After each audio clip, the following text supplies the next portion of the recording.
Welcome to the podcast, Let the Prophets Speak. Today we continue our study of Sefer Mishlei, the book of Proverbs. We are about to begin chapter 26. Chapter 26, again, as most of Mishlei, is full of very famous and influential sayings and proverbs, many of which might be familiar to many of the listeners. There's just so much to learn, so much wisdom packed in here. So let's get to it. Let's let Solomon guide us today, as he has been these past months that we've been studying together. Kasheleg bakayetz v'chamotor bakotzir kein lo novel exil kavod. This means just as snow in the summertime and rain in harvest season. Those of us that don't live by the harvest seasons like they did in the parts of the Middle East at the time when this was written wouldn't realize, but those who live in the Middle East areas are familiar with them, realize that in the summertime it almost never rains. The summertime when harvest is happening, they would leave the grains out to dry. Rain in the harvest time was both unheard of, but more importantly, it would have been harmful and dangerous to the crops that they were attempting to dry. The grains, wheats, barleys, etc., so that they can dry in the sun and then be ground into grain to make bread. And snow in the summertime also, a frost would kill the plants, kill the crops. It would be dangerous. It would be bad. So just as those things would be both unseemly and damaging, kein lo novel exil kavod, it is similarly dangerous, right? Both unseemly and dangerous and harmful to give a ksil, a fool, right? Kavod literally means honor, but over here in the context it means to giving him an honorable position, a position of authority. I just want to mention the Mitzudos here makes a comment that is just so simple and concise, but so powerful and strong, and such an important lesson for our time. That when one appoints someone who is unqualified to a position that he or she is not qualified for, then what happens is they lose respect for those. They think there's nothing to the knowledge. They think that the knowledge is not important. And at a time like today, this is so crucial to remember. When we appoint people to high positions that have no qualifications, they end up thinking that all of the scientists or the experts in that particular field, all that expertise is nothing because they know better because they're in charge now. That, according to Mitzudos, is what this verse is warning about. Verse 2, Katzipor lo nud katror lo of. These things are so natural, just like it is so natural for a bird to wander and fly about, and a dror is a kind of bird, usually translated as a swallow, is going to fly. In other words, just as natural as that is, and that is so natural in the order of the universe and how the world works, Kain kilas chinam lo tavo. Just as natural as that is, so too it is natural and normal for the curse of when someone curses someone else, wishes ill upon someone else for no reason, right? Lo tavo. And now this is fascinating here because this is one of those places where we have a kiri and a ketiv. There are two versions of this word in the Masoretic text, the way it is written and the way it is read. But for us, though, regardless, it sounds the same. It's the word lo. It can either be lo with an aleph or lo with a vav. And here, the commentaries mention, and it's just beautiful, that actually it's almost as if both of those readings are meant in this phrase. What do I mean? So similarly, when one curses and wishes ill will upon someone else, lo tavo with the vav, the way it's read, means in the end it will come to him, it will come to the one who curses. In other words, when we wish ill upon others, in the end it's going to be ourselves who suffer. Or lo tavo, meaning it will not come, lo with an aleph, when one wishes ill will on others, lo, it will not come to he upon whom you wished it. And that is as natural in the order of nature as it is for a bird to flit about. Verse 3, Shot lasus meteg lachamor, v'shevet legev ksilim. When one uses a shot, which is a riding whip that one taps the side of a horse to lead them on, or a meteg, which is a bridle which helps lead a donkey in the direction in which you want the donkey to go, right? Those are the ways one leads an animal. But when one leads a fool, when one leads a ksil, right?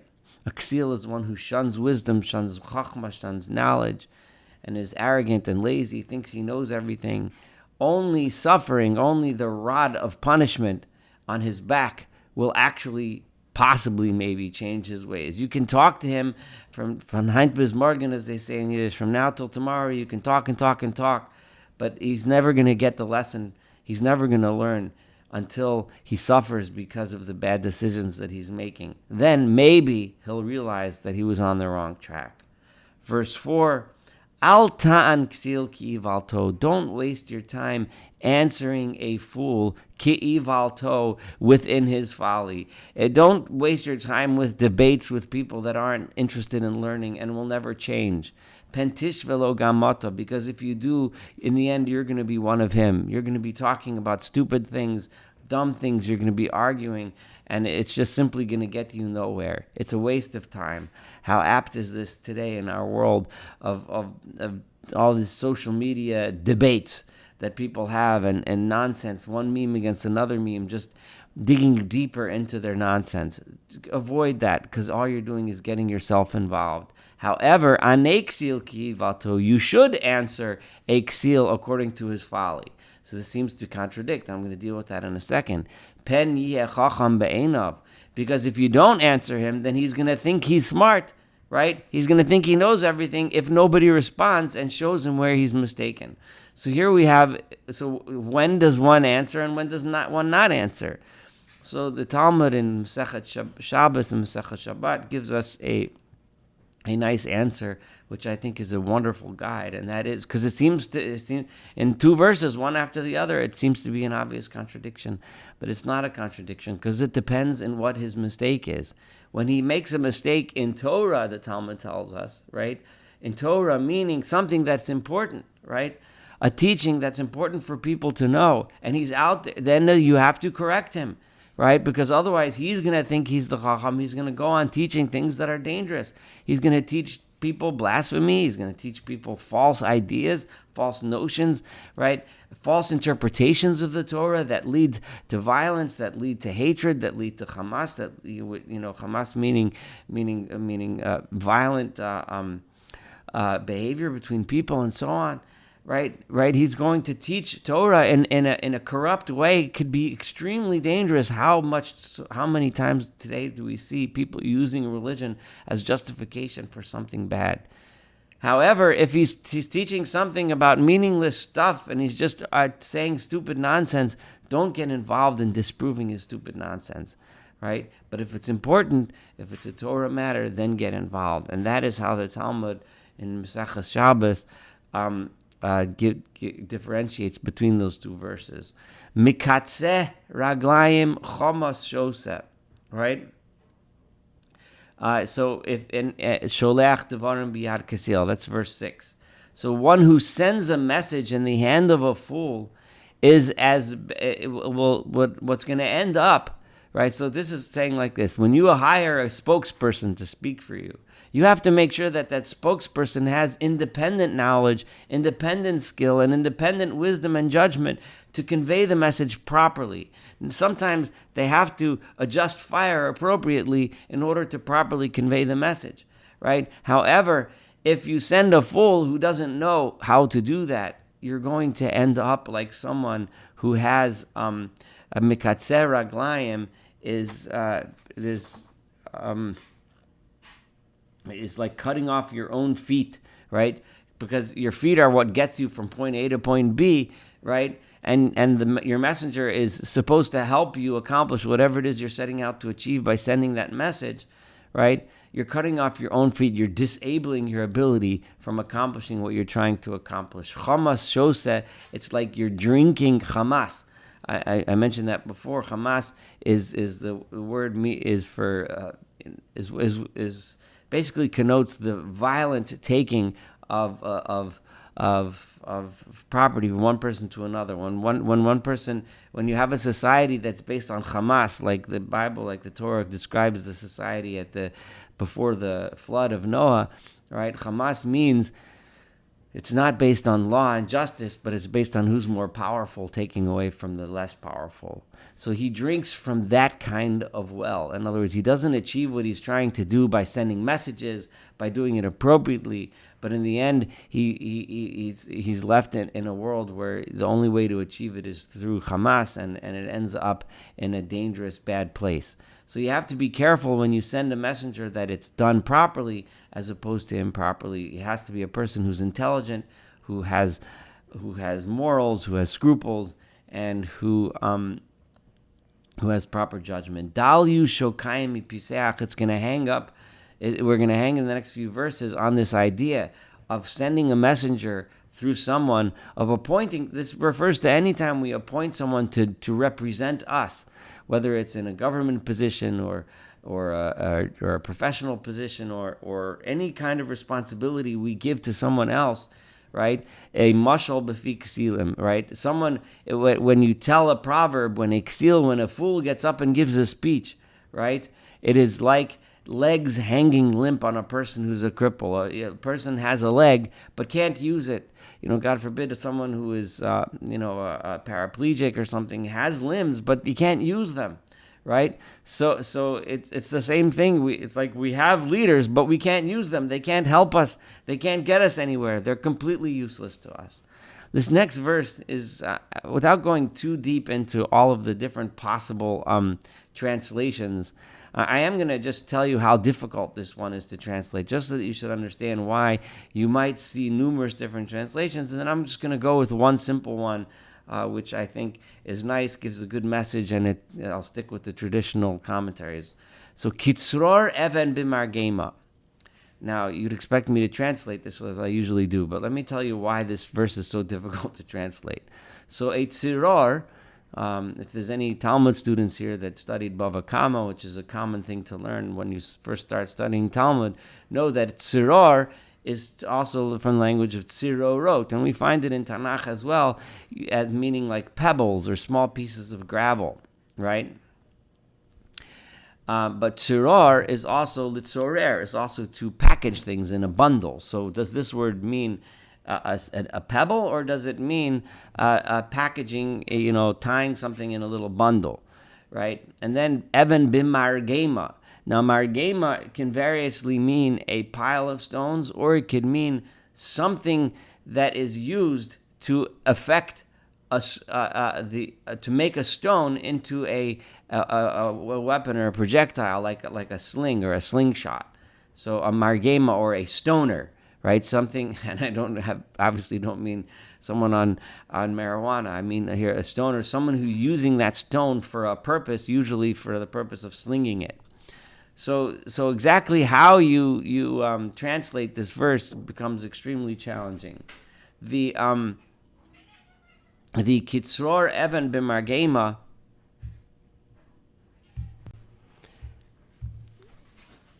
so the way Rashi and Metzudos translate this is Tziror Even B'Margema. Like the purpose of a margema is of a sling or a slingshot is to throw the stone. So if you are tziror, meaning as a verb, if you tie an even, a stone, and you tie it into your slingshot, that's kind of useless, right? It's extremely useless, because the whole point is for it to be loose so that it can be thrown. And if you're going to tie it within the margema, then you're basically rendering it useless. So that is similar to nosein l'ksil kavod, someone who gives a fool an honor, an important position, a position of responsibility. Because that fool, you're putting him in that position, but he doesn't have the wherewithal, doesn't have the ability and the skills to carry out his purpose. There are many other ways to translate that verse, but I'm going to leave it at that. I did give you a hint as to why it's difficult and challenging to translate, so now at least you understand that. So verse 9, Choach ola biyad shikar, a drunkard who is reaching for a stick to use for whatever, let's say, to support him as he walks, or to hit something with, or to support something, whatever purpose. But when he grabs, he's drunk. So he'll grab a thorn bush, he'll grab a thorn branch, which of course, and it might accomplish what he's trying to do, but it's also going to cut and hurt and cause pain and difficulty. Umashal b'fil ksilim. It is similar to a mashal, a teaching, a lesson, a real lesson of wisdom in the mouth of a fool. When a person doesn't know or understand what he's teaching and he tries to teach, it's like grasping for a thorn bush. He thinks he has the stick, he thinks he has the wisdom to convey, but it's going to cause damage because it's full of thorns, it's full of false ideas and misunderstandings. Verse 10, Rav Mecholel Kol, a Rav, a person who is a true master, who is truly skilled at something, he can create and do everything. He can rise to any challenge. He can do anything. However, v'socher ksil, if you're going to hire a fool, if you have a job to do and you're going to hire someone who is unqualified, v'socher ovrim, he is similar to someone who hires just any random passerby on the street. You have a problem with your engine and some random guy stops and pretends he knows what he's doing. He can end up doing a lot more damage trying to supposedly fix your car than otherwise. That's what happens when you hire someone to accomplish or achieve something important who is unqualified to do that. It's better to look for a Rav, for a master, someone who really knows what he or she is doing. Kichelev shaval keo. It is ksil shona b'ivalto. A fool who constantly repeats his mistakes over and over again. He never learns from what he did wrong before. Is similar to a dog who goes back to eat the food that made him vomit, or eat the vomit itself, depending on how you translate the verse, right? The dog doesn't learn that this food made him vomit yesterday, and he'll eat it again today, right? Right? That's like a fool who simply doesn't learn his lesson. Ra'isa ish chacham be'inav. Have you seen a man, or if you see a man who thinks he's smart, right? That's the worst. A person who thinks he has expertise, right? Tikve l'ksil mimenu. A fool who is uneducated has more hope than he has. With all of the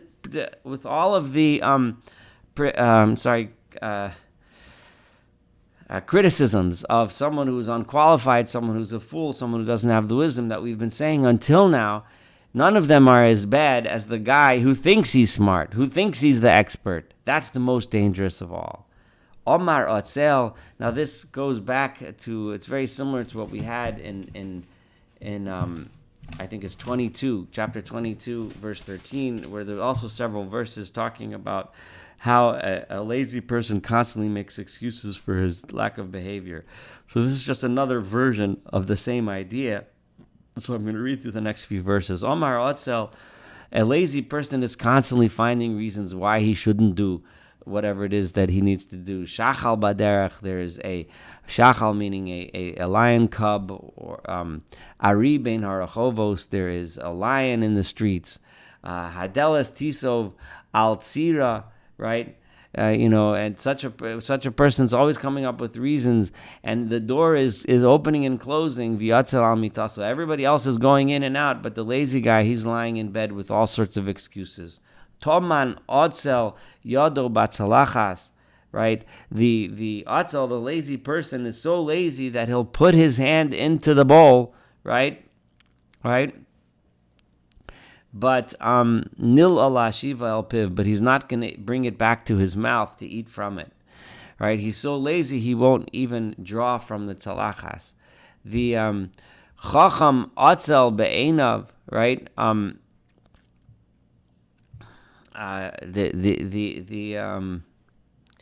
A chacham, a wise person, right? I'm sorry, I'm reading this wrong. This is verse 16 is where I'm going to end, but let me read it properly. I'm sorry, I lost that. Chacham otzel be'enav. The otzel is a chacham in his eyes. The lazy person is wise, and he thinks that he's smart because he's He claims to be avoiding the danger of the lion in the street. He claims to be avoiding risk, but meanwhile, those others that are taking those risks are being successful. So he is, in his own eyes, he is smarter than Mishiva Meshivei Tam, than 7 people who are giving really good, solid advice. And this is the reason why I wanted to stop at 16, even though it's a little bit more than halfway done with this chapter, is because this is really going back on how this all started from verse 12, which was the biggest danger is a person who thinks he's smart. And what is a person who thinks he's smart? He's a person that ends up being lazy. He never ends up doing anything and never ends up accomplishing or achieving anything because he thinks he's smart by always avoiding the supposed risks and dangers. So this is where I'm going to stop. This is the end of chapter 26, the first half. We'll take up in the second half soon together, chapter from verse 17. Thank you so much for participating. Thank you so much for listening. If you want to make comments in any of the public forums where the podcast appears, I will be happy to see it, and I'll try my best to respond. You can also send me personal messages on my email at weinrebsaul, that is WEINREBSAUL @gmail.com. Thank you so much and have a wonderful, wonderful day.